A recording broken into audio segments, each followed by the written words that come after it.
Joined by the Texas A&M Aggies, represented by head coach Michael Earley, along with center fielder Jace Laviolette, starting pitcher Ryan Prager. In a moment, Coach will give an opening statement, and then we'll take questions just to the players only, please.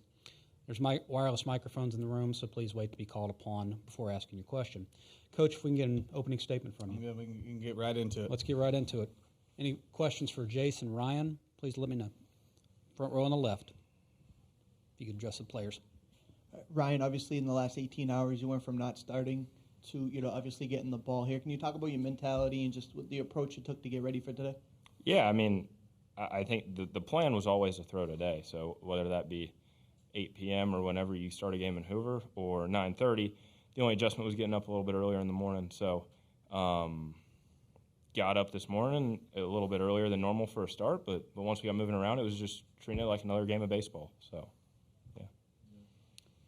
On the left side, third row. Ryan, Matt Halverny from World Baseball Network. Adjusting to having a night game last night, getting banged, and then waking up early for a 9:30 start. How did you feel about your composure with Harrison, just what your game plan was, and what you guys worked with in the fall to get to this point? Yeah, I mean, thought composure and all that stuff was really good. Like I think last night when the game's banged, you're a little frustrated because everybody wants to play. You want to compete with this group of guys and win a baseball game, but. Go back to the hotel, get something to eat, and hit the hay, and wake up this morning ready to play. Second row, right? Jace, it's Mark Etheridge, D1 Baseball. So hasn't been a great, a week or so for you, but then you came out today and you got the big swing. What's that been like this week, trying to work out of it? Yeah, I said it earlier. I think I don't really know what it was. I think it was 0 for 9 or 0 for 10 with 9 punches and didn't put a ball in play. So whenever I swung and saw that ball go forward, honestly, I was pretty happy with that and making baby steps. But I just have to stick to my approach. I think that I spent a lot of time with Coach Mike, and we work together all the time. And it's just being on the fastball and trusting myself. And I think I did a lot better job of that today, and just got to keep doing that moving forward. Next one for the players. On the left.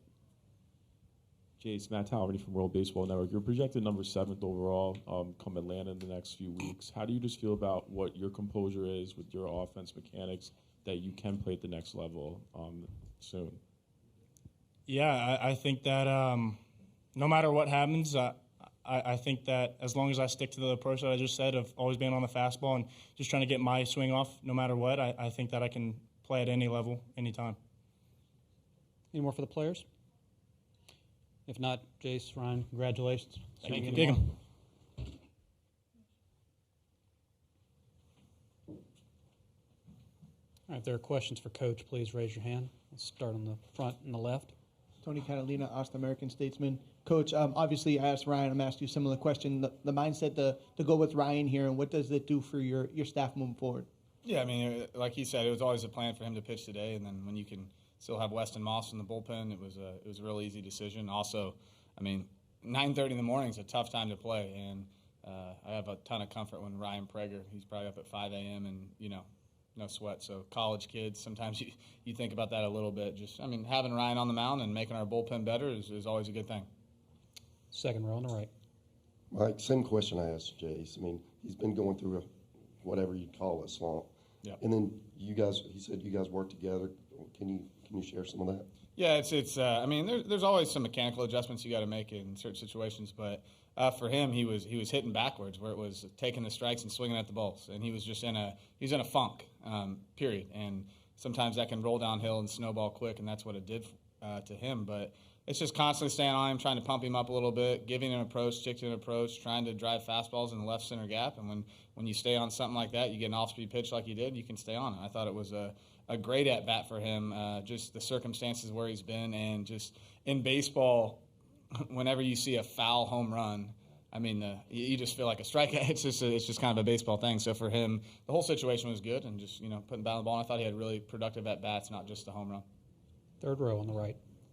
Laura McGill, ESPN Gainesville. Coach, knowing you guys are playing to keep your season alive, does that make things any easier as far as playing more loose or with a nothing-to-lose mentality? Yeah, it's tough, right?